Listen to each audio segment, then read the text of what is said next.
Oke, shalom jemaat yang dikasih Tuhan. Kita bersyukur minggu kedua di tahun baru ini kita diizinkan kembali untuk beribadah bersama-sama. Kita percaya kalau Tuhan yang kita sembah adalah Tuhan yang layak untuk kita ikuti perintahnya. Ya, pembacaan tadi sekilas, Tuhan ingin supaya kita mendengar suara Tuhan. Mendengar suara Tuhan lebih baik daripada korban sembelihan. Memperhatikan lebih baik daripada lemak domba-domba jantan. Nah, jemaat yang dikasih Tuhan, kita merindukan akan suara Tuhan di Second Sunday di tahun 2021 ini untuk menjadi modal pesan khusus untuk saya dan saudara melakukan apa maunya Tuhan. Karena itu biarlah ada satu lagu pujian yang kata-katanya saya berharap itu akan membawa kita semua, mengingatkan kita semua bahwa kalau Tuhan tidak beserta dengan kita nggak mau berjalan. Sekali lagi, kalau engkau tak besertaku, ku tak mau berjalan. Ku perlu Tuhan untuk pimpin langkahku. Bila engkau tak besertaku, ku tak mau berjalan. Ku perlu Tuhan pimpin langkahku dengan kasih karunia-Mu. Pimpin langkahku setiap waktu, berjalan dalam Roh-Mu. Nyatakan Tuhan kemuliaan-Mu dan berjalanlah denganku. Bila engkau tak besertaku, ku tak mau berjalan. Ku perlu Tuhan pimpin langkahku dengan kasih karunia-Mu. Pimpin langkahku setiap waktu, berjalan dalam Roh-Mu. Nyatakan Tuhan kemuliaan-Mu dan berjalanlah denganku. Benar Tuhan. Nyatakan Tuhan kemuliaan-Mu dan berjalanlah denganku. Tuhan Yesus, itu kerinduan kami. Kami tidak mau berjalan kalau Engkau tidak beserta dengan kami. Kami memasuki minggu yang kedua di tahun baru ini. Kami bersyukur karena sejak Tuhan membuka tahun yang baru dan kami masuk ke dalamnya, kami boleh melihat Tuhan berjalan di depan kami. Tuhan memimpin kami. Tuhan menyertai kami sampai detik ini. Karena itu Tuhan Yesus, pegang hidup kami, pimpin langkah hidup kami untuk berjalan mengikuti apa maunya Tuhan. Terima kasih Bapa, berkati lidah mulut bibir hamba-Mu ini untuk men-sharingkan apa kata firman Tuhan, untuk mengencourage satu dengan yang lain. Dimulai dari hamba-Mu, berikan pengalaman khusus apa yang firman Tuhan akan katakan. Terima kasih buat pengalaman yang Tuhan izinkan terjadi, seperti yang Tuhan nyatakan dalam firman-Mu. Terima kasih Tuhan, ini doa kami dalam nama Yesus. kami naikkan doa ini. Haleluya. Amin. Oke, jemaat yang dikasih Tuhan, kalau kita lihat judul tadi, tobat dan taat. Jadi sebetulnya judulnya tobat, kepanjangan dari tobat dan taat. Ya, memang ketika kita mulai memasuki awal tahun 2021 ini, kayaknya nothing different. COVID masih bergentayangan. Job masih kita lakukan seperti yang sekarang kita terima. Ya, keadaan family, keluarga masih tetap. Yang berubah hanyalah kalender, saudara. Tetapi bukankah kita disadarkan bahwa makin tahun, makin kesini, itu dunia makin tua. Nubuatan akan kedatangan Tuhan Yesus udah makin nyata. Ya, tanda-tanda begitu nyata. Dan apa yang dikatakan oleh firman Tuhan. Oleh sebab itu, izinkan saya selaku gembala saudara untuk men-sharingkan apa kata firman Tuhan. Kalau saudara ingat di dalam kitab 1 Samuel pasal yang ke-15, ayat yang ke-22, yang tadi kita dengar, taat kepada Tuhan lebih baik daripada mempersembahkan korban. Mendengar lebih baik daripada mempersembahkan persembahan korban kepada Tuhan. Nah, saya melihat atau mendengar satu kesaksian, ada sebuah kelompok paduan suara dari high school, Kristen high school, mengadakan istilahnya mission trip lah saudara, melakukan perjalanan pelayanan sekelompok grup paduan suara ini. Dan pasti saudara dan saya pun mengalami hal yang sama seperti yang dialami oleh kelompok paduan suara ini. Saudara, kalau kita pergi ke gas station, sometimes kita melihat ada seseorang yang orangnya itu juga, mungkin hampir setiap 2 hari sekali atau seminggu sekali, itu orang nongkrong sambil nenteng-nenteng gas tank dan minta supaya kita isikan, ya. Dan kelompok paduan suara ini juga bertemu dengan seorang wanita di gas station dan mencoba untuk meminta uang oleh karena perlu untuk isi bensin mobilnya. Nah, kemudian ada salah satu anggota paduan suara tergerak hatinya saudara, dan dia mencoba untuk rembukan, ya, ngobrol dengan teman-temannya di kelompok paduan suara itu untuk mengumpulkan uang bagi wanita tersebut. Dan akhirnya uang yang mereka kumpulkan cukup untuk isi beberapa kali itu tangki bensinnya sampai penuh saudara. Nah, kesaksian ini, kisah ini mendorong saya dan saudara bahwa memang beribadah di gereja, memuji Tuhan kita bersama-sama di dalam kumpulan gereja memang penting, ya. Lebih penting lagi kalau kita lakukan 1-2 kali dalam sehari. Tetapi saya ingin kasih tahu kepada Bapak Ibu Saudara, keluar ke dunia nyata dan kita beribadah kepada Tuhan lewat ketaatan hidup kita sehari-hari, itu juga tidak kalah penting. Sekali lagi, beribadah kita bersama-sama di gereja lebih dari 1 kali itu penting.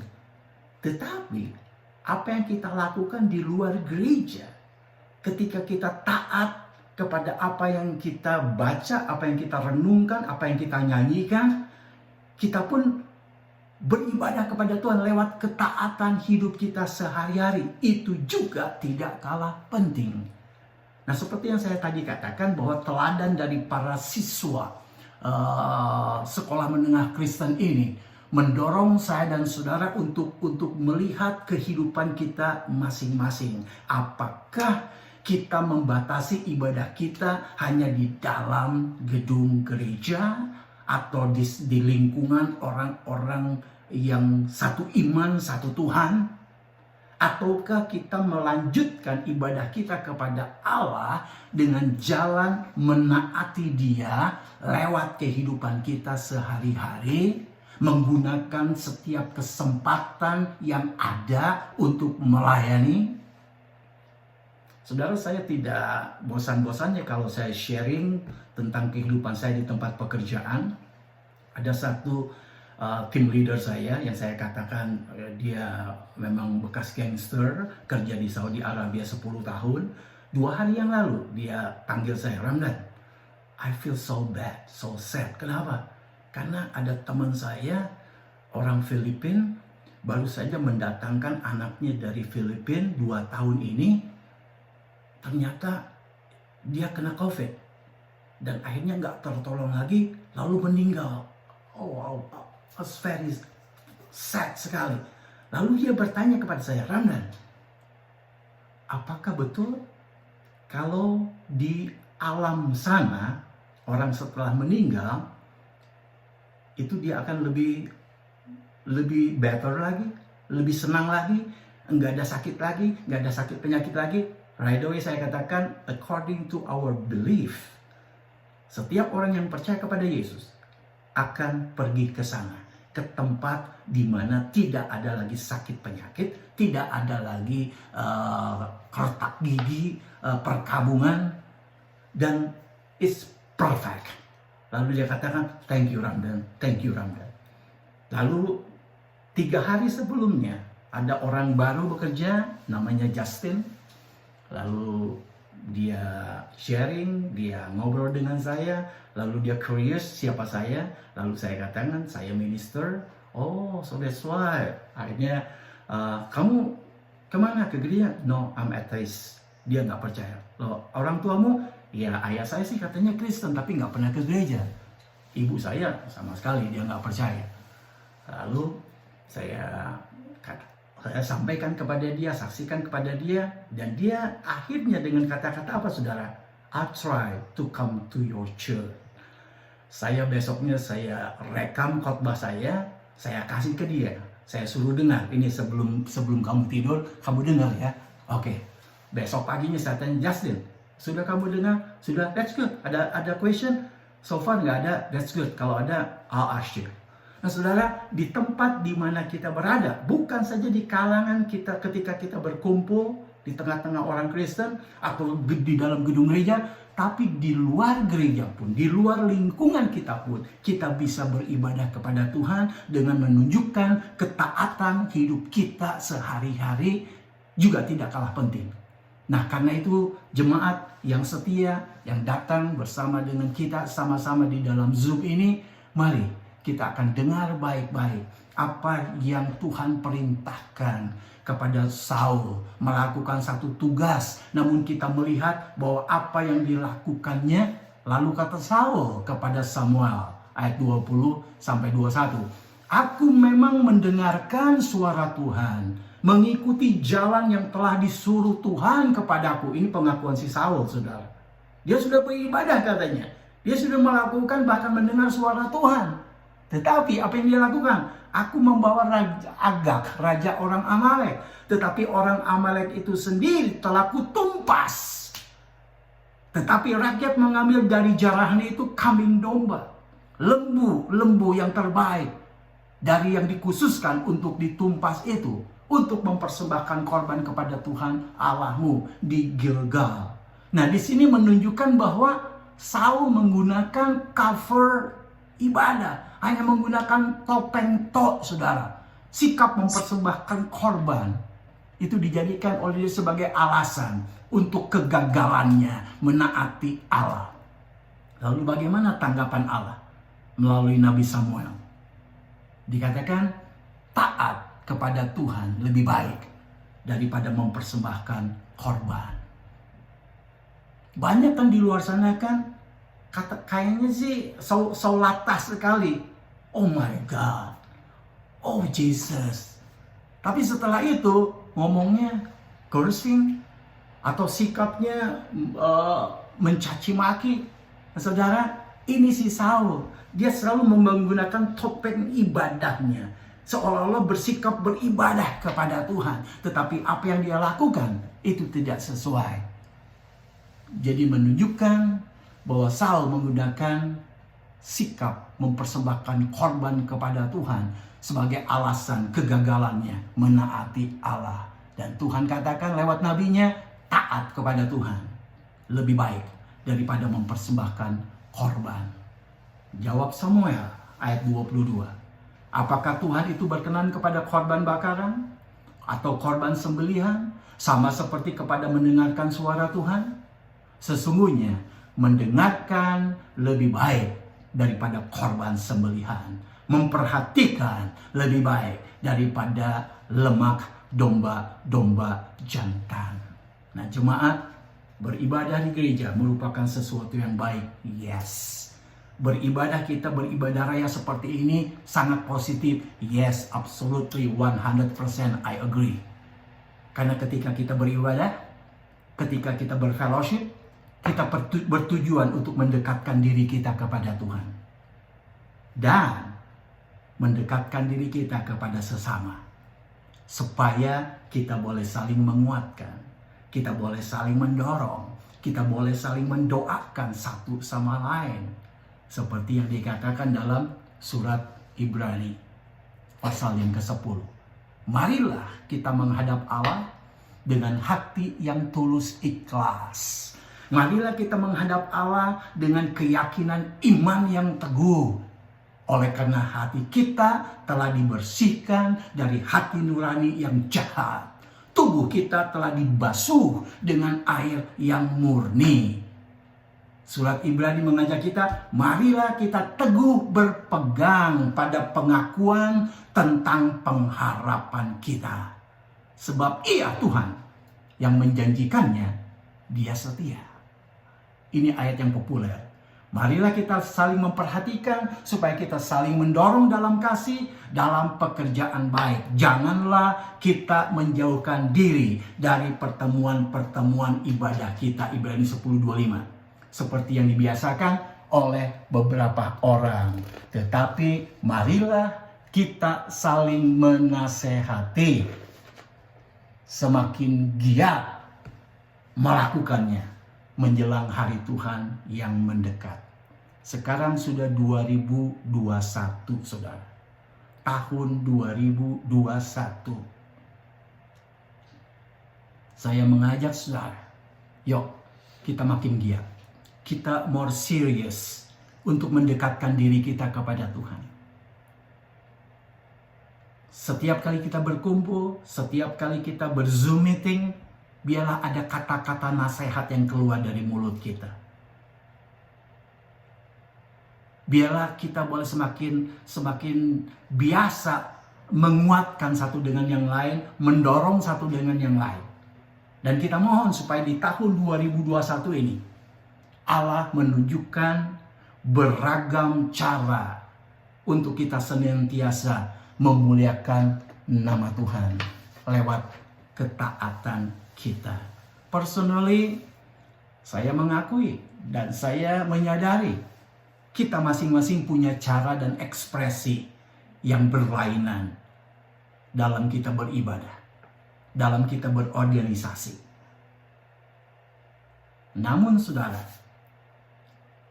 4 tahun kita bersama-sama melayani. Ketika kita ada dalam pertemuan ibadah raya, ketika kita join dalam non-profit organization like church, like REC ini atau IECC, perbedaan-perbedaan tersebut itu bukan menjadi satu penghalang untuk saya dan saudara hidup dalam kebersamaan.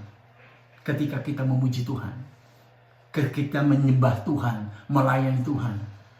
Justru malah sebaliknya, lewat berbagai ragam perbedaan yang ada di antara kita, Tuhan tempatkan saudara dan saya.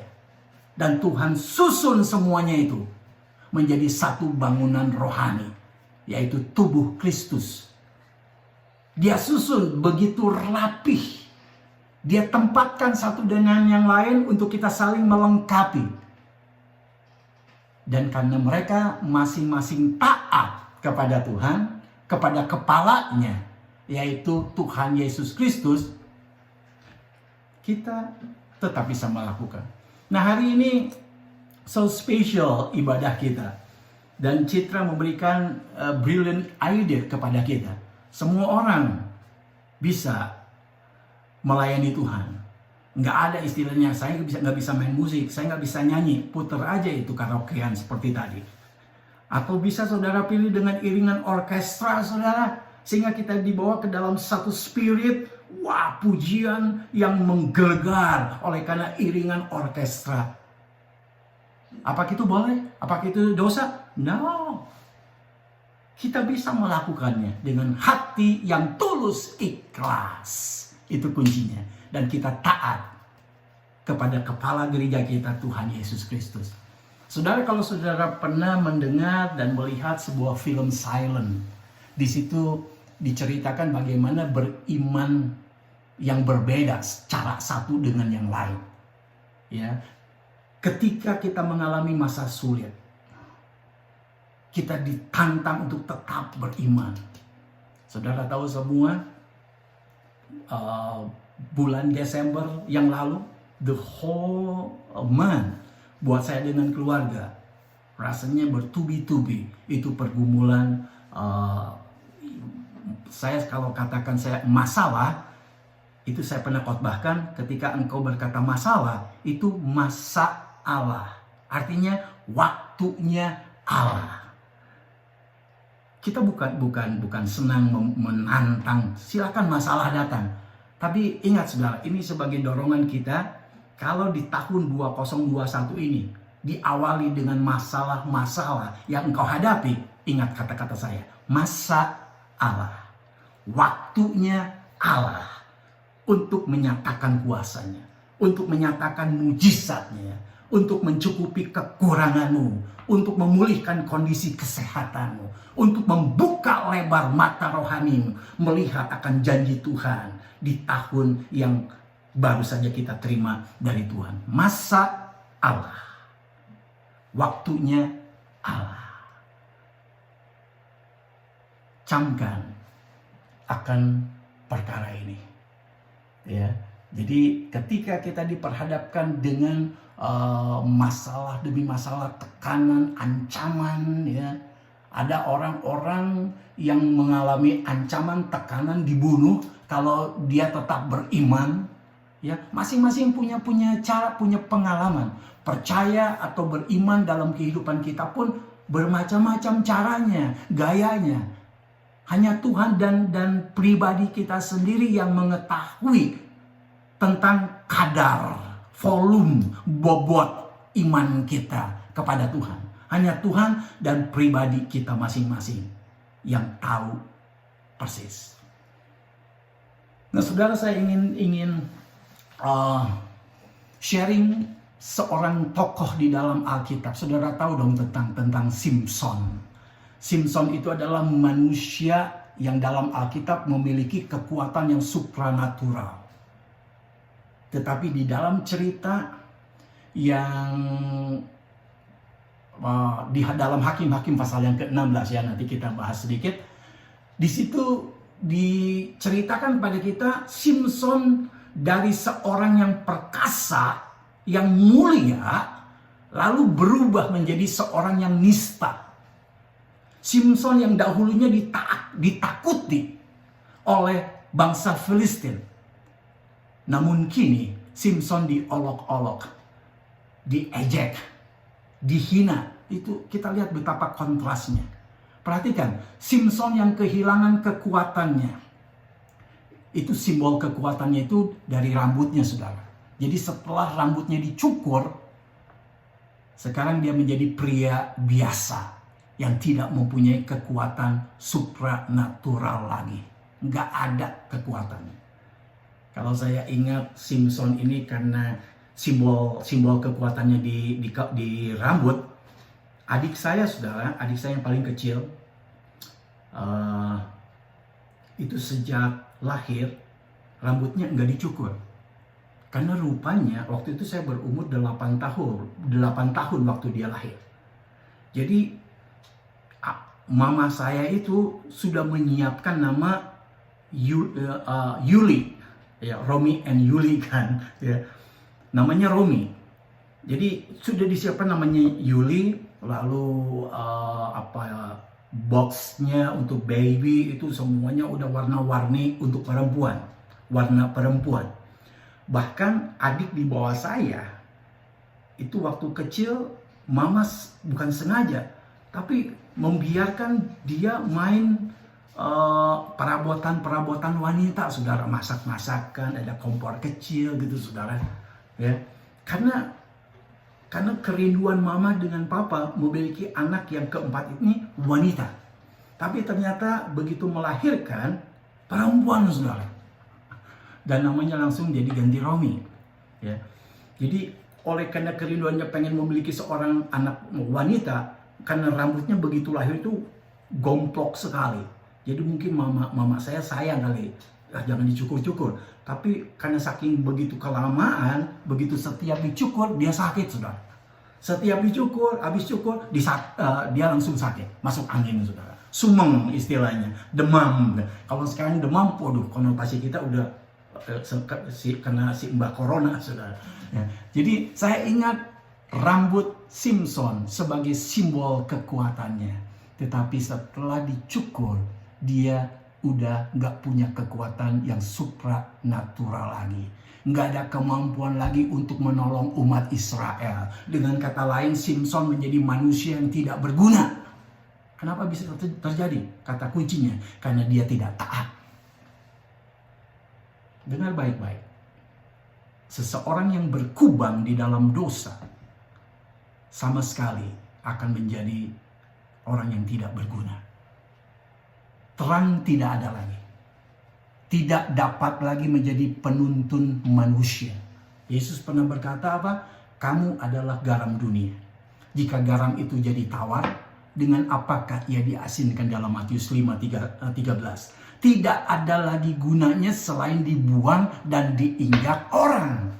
Jadi secara manusia, secara rohani, manusia yang berkubang dalam dosa-dosanya, berkubang di sini istilahnya doyan.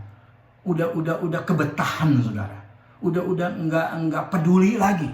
Udah betul-betul udah kecebur saja. Ya, udah friendly banget dengan dosa-dosanya. Nggak ada lagi niat sama sekali untuk keluar dari lumpur dosa. Ini berkubang, istilah berkubang di sini. Itu manusia udah nggak berguna lagi. Dan Simpson juga kehilangan sukacitanya. Tadi Diakon Chen menyaksikan keluarganya, sukacitanya nggak pudar sama sekali. Walaupun secara mata kasat, problem still there. Ya, apa yang mereka gumuli masih belum kelihatan jalan keluarnya. Tetapi yang saya puji Tuhan, sesuai dengan apa yang saya siapkan, tidak kehilangan sukacitanya. Tapi sebaliknya dengan Simpson, ketika kekuatannya hilang, sama-sama sukacita sejatinya pun lenyap. Memang dia sempat mengalami sukacita, enjoy hanya sejenak dengan si Delilah. Apalagi ketika dibelai-belai. Sampai akhirnya lupa diri, semua rambutnya dicukur, habislah dan hilang kekuatannya dan termasuk sukacitanya. Jadi ternyata ketika si Simpson dijebloskan ke dalam penjara, nggak ada sukacita di dalam penjara saat Simpson ditaklukkan oleh bangsa Filistin. Jangankan dalam penjara, saudara, saya melihat anak saya dengan cucu saya mengisolasi mandiri. Ya, itu aja udah kayaknya terasa tersiksa, apalagi di dalam penjara, saudara. Saya bersyukur tidak sampai ke rumah sakit. Bayangkan, saudara, kalau orang diisolasi udah sampai di rumah sakit, waduh, udah dengar sana sini ngorok, suasana nggak betah, yang tadinya nggak parah jadi parah. By the way, salah satu nama yang kita doakan hari Jumat yang lalu, Ibu Teresia, sudah dipanggil Tuhan kemarin, saudara. Meninggalkan 4 anak dan suaminya masih dirawat di rumah sakit. Nah, saudara-saudara, kita kembali kepada Simson ketika dia ada di dalam penjara, lalu kehilangan sukacitanya. Ya. Tidak ada lagi suara ejekan terhadap musuh-musuh Israel. Malahan yang terjadi sebaliknya, Simson dan bangsa Israel diejek, diolok, dihina. Mulut yang penuh dengan tawa berubah jadi desau kepiluan. Ayat di dalam Hakim-Hakim pasal yang ke-16, ada secercah harapan muncul di kegelapan sel penjara. Ayat 22, Hakim-Hakim 16, rambut Simson yang pernah dicukur habis mulai tumbuh lagi, saudara. Ayat 22 itu lihat. Dan ini merupakan tanda, merupakan kasih karunia Allah, merupakan satu simbol dari pembaharuan komitmennya kepada Allah. Ini ayat kunci yang perlu kita dengar baik-baik. Ayat yang ke-28 Hakim-Hakim 16. Berserulah Simson kepada Tuhan, katanya, ya Tuhan Allah, ingatlah kiranya kepadaku, buatlah aku kuat sekali ini saja ya Allah. Ini doa dia, saudara. Jadi muncul rambutnya itu merupakan simbol pembaharuan komitmennya kepada Allah. Kasih karunia Allah kembali dinyatakan kepada Simson. Di dalam doanya, di dalam seruannya kepada Tuhan. Ya Tuhan Allah, ingatlah kiranya kepada aku. Buatlah aku kuat sekali ini saja ya Allah. Supaya dengan satu pembalasan juga aku balaskan kedua mataku itu kepada orang Filistin. Karena matanya dicungkil, saudara. Bersamaan dengan tumbuhnya rambutnya, terjadi penyerahan diri Simson kepada Allah. Dan inilah yang menjadi penyebab Simson memiliki kekuatan kembali. Nah, saudara, apa ceritanya? Ceritanya seru. Ketika dia berada di sebuah gedung besar, kalau Citra bisa tayangkan ayat 23 sampai 27, ya. Ketika dia berada di sebuah gedung besar bersama raja-raja kota orang Filistin, mereka sedang beribadah kepada dewanya, dewa Dagon. Hakim-Hakim 16, 23 sampai 27. Di situ Simson tampil untuk melawak. Sebetulnya dia bukan pelawak, saudara. Tapi ini raja-raja kota dengan petinggi-petingginya minta supaya panggil Simson untuk menjadi bahan tertawaan, maksudnya. Bukan dia pelawak, bukan dia orang yang stand up comedy. No, ini istilah si Simson yang tadinya nggak bisa ditaklukkan karena punya kekuatan yang supranatural, tapi setelah dicukur, setelah dijebloskan ke dalam penjara, matanya dicungkil dua-duanya, panggil dia untuk ngelawak. Artinya panggil dia, mari kita tertawakan dia, mari kita jadikan olok-olok. Itu artinya.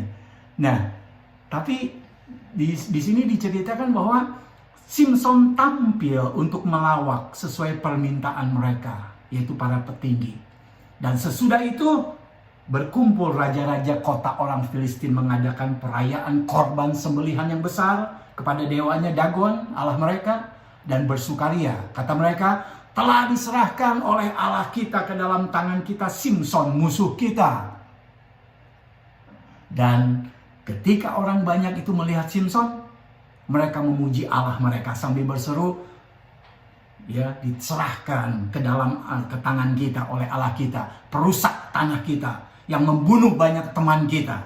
Dan ketika hati mereka riang gembira, mungkin sampai mabok-mabok kali mereka, saudara, berkatalah mereka, panggil Simson untuk melawak bagi kita.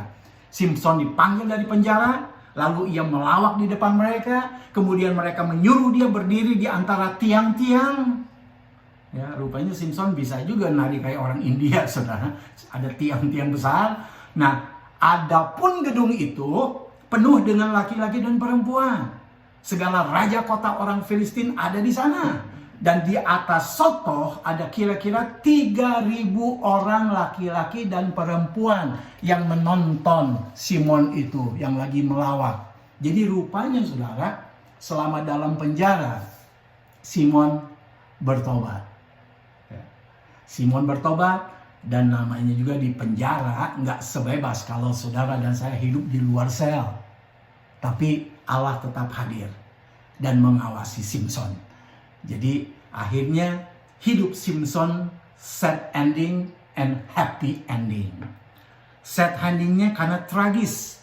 Dia mati bersama-sama dengan raja-raja kota dalam reruntuhan bangunan tersebut.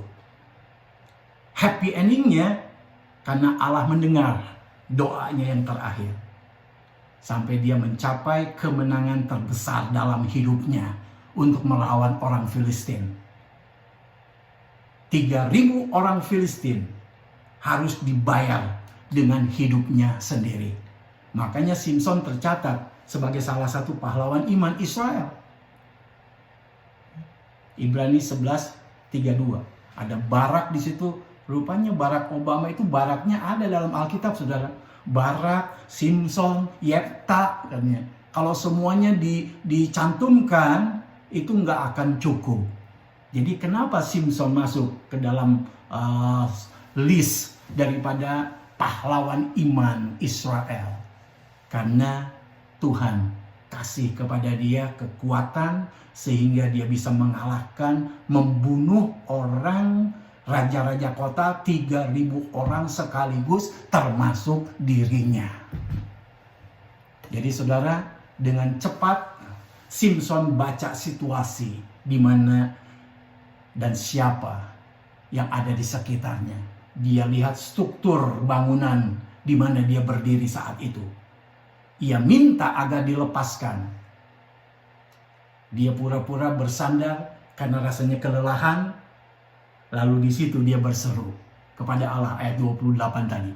Ya Allah, ya Tuhan, ingatlah kiranya kepadaku dan buatlah aku kuat sekali ini saja.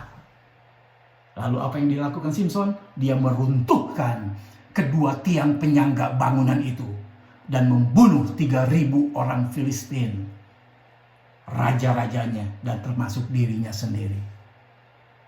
Dan peristiwa inilah yang tercatat, peristiwa yang dapat melemahkan bangsa Filistin, peristiwa yang membantu kemenangan bangsa Israel dalam pertempuran di Ebenezer, yang artinya sampai sekarang Allah bekerja. Anak saya namanya Kenneth Ebenezer Immanuela Cahyajaya. Wah, kayak kereta api. Immanuel. Immanuela Keisha. Ya. Jadi Simpson telah menggenapi misinya. Jadi kematiannya merupakan pengorbanan untuk menyelamatkan bangsanya. Saudara dan saya pasti pernah mengalami hal yang terburuk dalam hidup kita. Merasa hidup kita nggak berguna lagi. Seolah-olah nggak ada lagi hal yang baik yang mampu kita bisa sharingkan dan bagikan. Dalam hal ini, sebaiknya saudara dan saya segera datang kepada Tuhan untuk mengakui dosa-dosa kita, untuk kita bertobat, sebab pertobatan akan memberi kekuatan baru kepada kita. Khususnya ketika kita memasuki, mumpung masih 10 hari pertama tahun baru ini. Kalau kita menyadari, mengakui akan kelemahan kekurangan kita, ada sesuatu yang kita lakukan dengan sengaja di hadapan Tuhan, masih membawa mungkin virus-virus tahun yang lalu, mari kita pergunakan saat ini. Kita datang kepada Tuhan, kita akui dosa kita bertobat supaya kita mendapatkan kekuatan yang baru. Kita menemukan kembali arti dan tujuan hidup kita ini. Di dalam tahun 2020, mungkin arti dan tujuan hidup kita sirna, dilahap habis oleh pandemik 11 bulan atau 10 bulan. Tapi hari ini, kita miliki kekuatan yang Tuhan akan kembalikan kepada kita. Kekuatan yang bisa memampukan kita sebagai anggota tubuhnya dalam REC ini untuk menyelesaikan misi Allah sampai tuntas. Dengan kita berserah penuh kepada kuasa Tuhan, mari kita memohon kekuatan dari Tuhan untuk menjalani hidup kita ini seturut dengan kehendaknya. Kita melakukan apa maunya Tuhan di tahun 2021 ini lewat pelayanan kita di REC. Pertobatan adalah solusi. Ketaatan adalah aksinya, saudara. Jadi tanpa pertobatan dan ketaatan, saudara dan saya tidak layak untuk bersyukur, untuk beribadah, untuk berbuat sesuatu baginya di tahun 2021 ini. Mari kita tundukkan kepala. Mari kita akan merenungkan firman Tuhan yang sudah kita dengar hari ini. Biarlah Tuhan akan sempurnakan, Tuhan akan meteraikan di dalam lubuk hati kita. Dan menjadi pedoman untuk kita hidup, melayani Tuhan, bekerja bersama-sama dengan sesama kita sebagai anggota tubuh Kristus di Rancho Evangelical Church.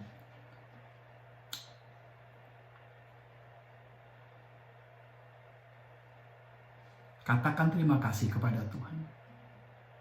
Tangkap apa yang Tuhan nyatakan dalam firman Tuhan hari ini.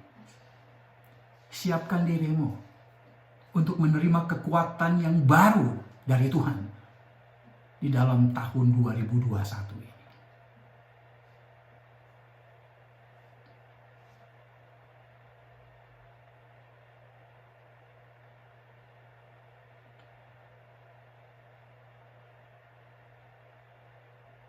Tuhan Yesus, terima kasih buat firman-Mu.